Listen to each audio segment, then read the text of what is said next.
જય શ્રી કૃષ્ણ પ્રિય દર્શક મિત્રો, મારી આ યુટ્યુબ ચેનલ શ્રી હરિભક્તિ રસમાં તમારા બધાનું હાર્દિક સ્વાગત છે।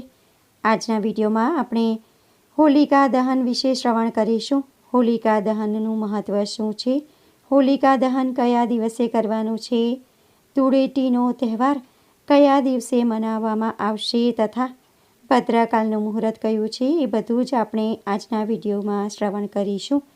તો વિડીયો તમે અંત સુધી જોતા રહેજો। હોળી ભારતના સૌથી મોટા અને મહત્ત્વપૂર્ણ તહેવારોમાંનો એક છે, જે દર વર્ષે ધામધૂમથી ઉજવવામાં આવે છે। હોળીનો હિન્દુ તહેવાર એ એકતા, આનંદ અને પરંપરાઓનો ભવ્ય ઉત્સવ છે, જે સમગ્ર વિશ્વમાં ઉજવવામાં આવે છે। દિવાળી પછી હિન્દુ ધર્મમાં બીજા સૌથી મહત્ત્વપૂર્ણ તહેવારમાં હોળી આવે છે। હોળી આનંદ, ક્ષમા અને અનિષ્ટ પર ઇષ્ટની જીતની ભાવનાનું પ્રતીક છે। હોલિકા દહન દર વર્ષે ફાલ્ગુન મહિનાની પૂર્ણિમાના દિવસે ઉજવવામાં આવે છે। હોલિકા દહનના બીજે દિવસે એટલે કે ફાલ્ગુન મહિનાના કૃષ્ણ પક્ષની પ્રતિપદાના દિવસે રંગોની હોળીનો તહેવાર એટલે કે ધૂળેટીનો તહેવાર ઉજવવામાં આવે છે।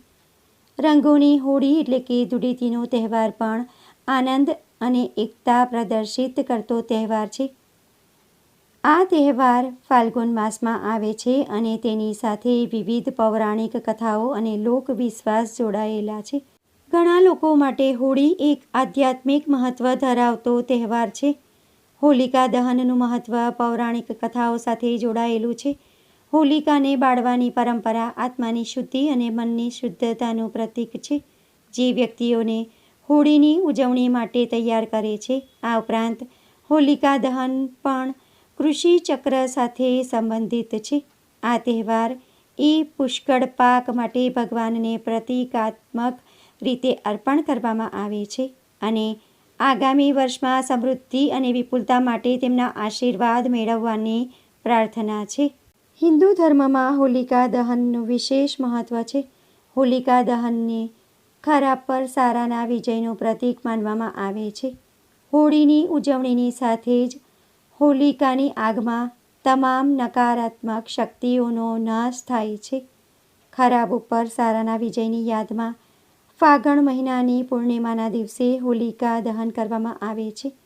રાક્ષસ હિરણ્યકશ્યપનો પુત્ર પ્રહલાદ ભગવાન શ્રી વિષ્ણુનો મોટો ભક્ત હતો, પરંતુ હિરણ્યકશ્યપને આ બિલકુલ ગમ્યું નહીં। તેમણે બાળ પ્રહલાદને ભગવાનની ભક્તિથી દૂર રહેવાનું કામ તેમની બહેન હોલિકાને સોંપ્યું, જેમને વરદાન હતું કે અગ્નિ તેમના શરીરને બાળી શકશે નહીં। ભક્ત પ્રહલાદને મારવાના ઈરાદાથી હોલિકા તેમને ખોળામાં લઈને અગ્નિમાં પ્રવેશી, પરંતુ પ્રહલાદની ભક્તિની શક્તિ અને ભગવાનની કૃપાને કારણે હોલિકા પોતે અગ્નિમાં બળી ગઈ। આગમાં પ્રહલાદના શરીરને કોઈ નુકસાન થયું નહોતું।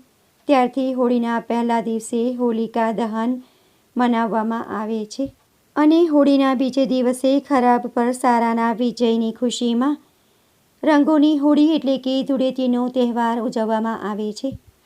હોળી રમતા પહેલાં વ્યક્તિએ વહેલી સવારે ભગવાનને રંગો અર્પણ કરવા જોઈએ અને તેમના આશીર્વાદ મેળવવા જોઈએ। ત્યારબાદ જ પરિવાર અને મિત્રો સાથે રંગોની હોળી રમવી જોઈએ।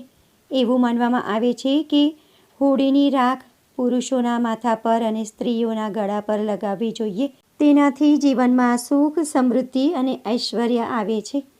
દેશના દરેક ભાગમાં હોળીનો તહેવાર અલગ અલગ રીતે ઉજવવામાં આવે છે। મધ્યપ્રદેશના માલવા ક્ષેત્રમાં રંગપંચમી હોળીના 5મા દિવસે ઉજવવામાં આવે છે, જે મુખ્ય હોળી કરતાં વધુ ઉત્સાહથી રમાય છે। વ્રજ ક્ષેત્રમાં હોળી ખૂબ જ ધામધૂમથી ઉજવવામાં આવે છે, જ્યારે લઠમાર હોળી બરસાનામાં રમાય છે। મથુરા અને વૃંદાવનમાં પણ હોળી 15 દિવસ સુધી ઉજવવામાં આવે છે। મહારાષ્ટ્રમાં રંગપંચમીના દિવસે સૂકા ગુલાલથી હોળી રમવાની પરંપરા છે। દક્ષિણ ગુજરાતના આદિવાસીઓ માટે હોળી સૌથી મોટો તહેવાર છે। છત્તીસગઢમાં લોકગીતો ખૂબ જ લોકપ્રિય છે અને માલવા પ્રદેશમાં હોળીને ભગોરિયા તરીકે ઓળખવામાં આવે છે। ઘણી જગ્યાએ હોળીને છોટી હોળી તરીકે પણ ઓળખવામાં આવે છે. હવે આપણે હોલિકા દહન કયા દિવસે કરવાનું છે અને કયા દિવસે ધૂળેટી એટલે કે રંગોની હોળી રમવાની છે તેના વિશે શ્રવણ કરીશું. વર્ષ 2026માં ફાગણ માસના શુક્લ પક્ષમાં આવતી પૂર્ણિમા તિથિ 2 માર્ચ 2026 અને સોમવારના રોજ સાંજે 5:55 પર શરૂ થશે તથા 3 માર્ચ 2026 અને મંગળવારના રોજ સાંજે 5:07 પર સમાપ્ત થશે. આમ હોલિકા દહન રાત્રે કરાતું હોવાથી 2 માર્ચ 2026 અને સોમવારના રોજ કરવામાં આવશે. જ્યારે ધૂળેટીનો તહેવાર ચંદ્રગ્રહણ હોવાથી 3 માર્ચે સાંજ પછી થઈ શકશે અથવા ઘણા લોકો 4 માર્ચે પણ કરી શકશે.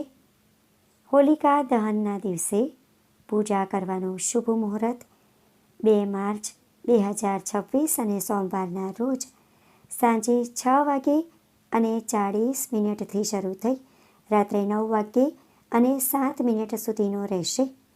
હવે આપણે હોલિકા દહનની પૂજા વિધિ કેવી રીતે કરવી તેના વિશે શ્રવણ કરીશું. હોલિકા દહનના દિવસે સ્નાન કરી સ્વચ્છ કપડાં પહેરવા. ત્યારબાદ હોલિકા દહનની પૂજા માટે સૌપ્રથમ ગાયના છાણામાંથી હોલિકા અને પ્રહલાદ દેવની મૂર્તિઓ બનાવીને થાળીમાં રાખવી. તેમાં રોલી, અક્ષત, ફૂલ, મગ, નાળિયેર, અખંડ સૌભાગ્યની વસ્તુઓ, આખી હળદર, પતાશા, ધૂપ, દીપ, ફૂલ, ફળો અને પાણી ભરેલો કળશ રાખો. હોલિકા દહન દરમિયાન એક ઝાડની ડાળી જમીન પર મૂકવામાં આવે છે અને તેને ચારે બાજુથી લાકડા ગાયના છાણના ખોરિયાથી ઢાંકી દેવામાં આવે છે. આ રચનામાં શુભ સમયે અગ્નિ પ્રગટાવવામાં આવે છે. તેમાં છિદ્રોવાળી ગાયના ગોબરના છાણા, ઘઉંના નવા ડૂંડા ચડાવવામાં આવે છે. હોલિકા દહનની પૂજામાં સૌપ્રથમ ધૂપ કરી દીવો પ્રગટાવવો. ત્યારબાદ જે પૂજાપાની વસ્તુઓ છે કંકુ, અક્ષત, અબીલ, ગુલાલ, સિંદૂર, ફૂલ વગેરે હોલિકા માતાને અર્પણ કરવા. ત્યારબાદ હોલિકા માતાની આરતી કરવી અને પાણીનો કળશ લઈને ઓછામાં ઓછી 7 વાર પ્રદક્ષિણા કરવી. ત્યારબાદ હોલિકા માતાને પ્રાર્થના કરવી કે હે માતા, મારી પૂજામાં જે કંઈ પણ ભૂલ થઈ હોય તે બદલ મને ક્ષમા કરજો. અમારા બધા પાપો અગ્નિમાં બાળીને ભસ્મ કરી દેજો અને મને તથા મારા પરિવારને સુખી રાખજો. અમારા ઘરમાં સુખ, સમૃદ્ધિ અને ઐશ્વર્ય આવે એવા આશીર્વાદ આપજો. આ રીતે તમારે પ્રાર્થના કરવી અને પ્રસાદ વહેંચવો. હોલિકા માતાની પૂજા કરતી વખતે નરસિંહ ભગવાનનું પણ ધ્યાન કરવું અને તેમના પણ આશીર્વાદ લેવા. હોલિકાની અગ્નિ વ્યક્તિને આખા વર્ષ દરમિયાન સ્વસ્થ રાખવામાં એટલે કે નિરોગી, રોગમુક્ત રાખવામાં મદદ કરે છે અને નકારાત્મક શક્તિઓનો નાશ કરે છે. હોલિકા દહન પછી રાખ ઘરે લાવવાની અને તિલક કરવાની પરંપરા છે. ઘણી જગ્યાએ તેને છોટી હોળી તરીકે પણ ઓળખવામાં આવે છે. તો ભક્તો, આજના વિડીયોમાં આપણે હોલિકા દહનનો તહેવાર કયા દિવસે કરવાનો છે અને રંગોની હોળી કયા દિવસે ઉજવવાની છે તે પણ જાણ્યું અને હોલિકા દહનની પૂજા કેવી રીતે કરવી તેના વિશે પણ આપણે શ્રવણ કર્યું. આશા કરું છું કે વિડીયો તમને પસંદ પડ્યો હશે. વિડીયો તમને પસંદ પડ્યો હોય અને ઉપયોગી લાગ્યો હોય તો વિડીયોને લાઈક કરી બીજા લોકો સુધી વિડીયોનો પ્રચાર કરજો. કોમેન્ટમાં જય નરસિંહ ભગવાન જરૂરથી લખજો. ફરી મળીશું એક નવા વિડીયો સાથે. ત્યાં સુધી બધા ભક્તોને મારા જય શ્રી કૃષ્ણ. વિડીયો જોવા માટે ધન્યવાદ.